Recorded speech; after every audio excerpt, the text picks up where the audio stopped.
If you're an aspiring franchise buyer or maybe a multi-unit operator, there is absolutely no way you've missed the massive hype around pickleball. It's literally everywhere. But today, we are looking past all that noise to evaluate the Pickleball Kingdom franchise strictly from an investment perspective. We're going to examine the model, the real growth potential, and the actual real-world operational value. Here is a quick look at our agenda for this explainer. First, we'll start with the indoor pickleball boom. Then take a look inside Pickleball Kingdom itself. After that, we'll break down the revenue streams, run the investment numbers, review the comprehensive franchisee support, and finally, we'll outline your next steps. All right, starting off with Section 1, the indoor pickleball boom and how we're solving the infrastructure gap. Now, we all know pickleball is experiencing totally unprecedented growth. But, for an investor, a macro trend really only matters if it presents a solvable business problem. And right now, the demand is just drastically outpacing the infrastructure. So think about this for a second. How do you actually monetize the fastest growing sport in America? Well, I'll tell you, it's not by setting up temporary pop-up nets in a local park. It's about having a scalable business model that solves the exact pain points players are dealing with every single day. The founder and CEO, Ace Rodriguez, experienced these pain points firsthand. Picture this. He was standing on a windy, dirty outdoor court, just baking in the sun while waiting to play, when he realized there was this massive gap in the market. The current infrastructure out there is so fragmented, it's completely weather-dependent, and honestly, it's a pretty subpar consumer experience. That blistering day in the sun, that was the genesis of a highly organized, premium indoor model. Moving right along to Section 2, inside Pickleball Kingdom. We're talking premium, climate-controlled facilities. This is where we transition from a market problem to an incredibly smart operational solution. We're talking about hyper-realistic, cinematic quality environments. Because by offering year-round, climate-controlled indoor play, you instantly eliminate that weather variable that plagues outdoor public courts. Plus, you draw in beginners with professional instruction and free 101 classes, which is honestly a fantastic customer acquisition tool. It fosters this tight-knit, member-focused community atmosphere that drives amazing retention.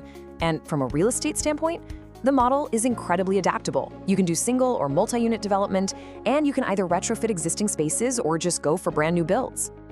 Next up is Section 3, revenue streams and operations. Let's look at this multi-tiered cash flow model. Now, what's really interesting about this part is how the model translates a great consumer experience into highly resilient business economics. You see, you aren't just relying on one single source of income here. You have a robust blended mix. Your recurring memberships form the solid foundation. Then, you layer on core rentals and daily drop-ins. Next, you add in tournaments and leagues, which, by the way, drive massive community engagement. And finally, you capture additional margin through the pro shop and professional lessons. It's like a perfectly constructed puzzle. Let's actually compare these streams directly to see how they work together. On one side, you've got your predictable recurring revenue. Pickleball Kingdom offers these highly segmented memberships like the Ace, Elite, Morning Crew, and Royal Family plans.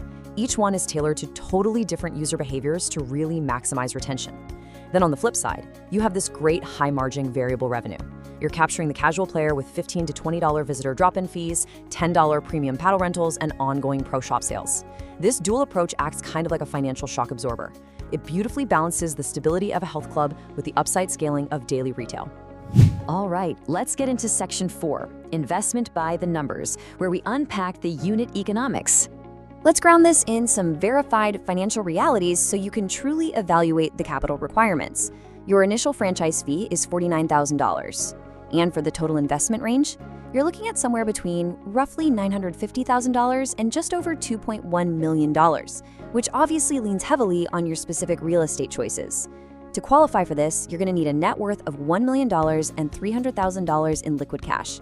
The ongoing model includes a 7% royalty fee and a 2% ad royalty fee. The franchise agreement itself runs on a 10-year renewable term. Oh, and it's absolutely worth noting there's a really nice $5,000 discount on the franchise fee available for qualified military veterans. But out of all the data, here is the metric that should really catch your eye: 45. That is the number of units established as of 2024 for a brand that was founded just 2 years prior in 2022. Growing that fast in such a compressed time frame, that is a massive proof of concept. It demonstrates rapid, successful scale and absolutely fierce market demand. Okay, Section 5, comprehensive franchisee support, scaling with corporate backing. The data is incredibly impressive, for sure, but execution is everything, right? So here is the structured support pipeline that actually turns this blueprint into a reality for you, the operator. Step 1 is site selection guidance, making sure your location has the perfect demographics and real estate metrics. Step 2 is facility build-out. They literally hand you the playbook to construct those premium indoor courts efficiently. Step 3 is absolutely vital, pre-launch member acquisition. They help you build up your recurring revenue base before the doors even open. And step 4 is ongoing operations and retention, keeping those courts totally packed and your community engaged for the long haul. Basically, you are guided from the very moment you sign, straight through to your grand opening and way beyond. And finally, Section 6, next steps for investors. Secure your territory. If you're ready to seriously explore ownership and capitalize on this huge indoor pickleball boom, please do not leave this to chance. Visit our franchise advisory website today to connect directly with a franchise strategist. We're going to help you review the full investment details, thoroughly evaluate your local market, and help you secure your territory before it's completely gone. I want to leave you with this thought. As the fastest growing sport in America transitions from a simple public park pastime into a highly premium private industry, are you going to be the one paying for a membership or the one collecting them?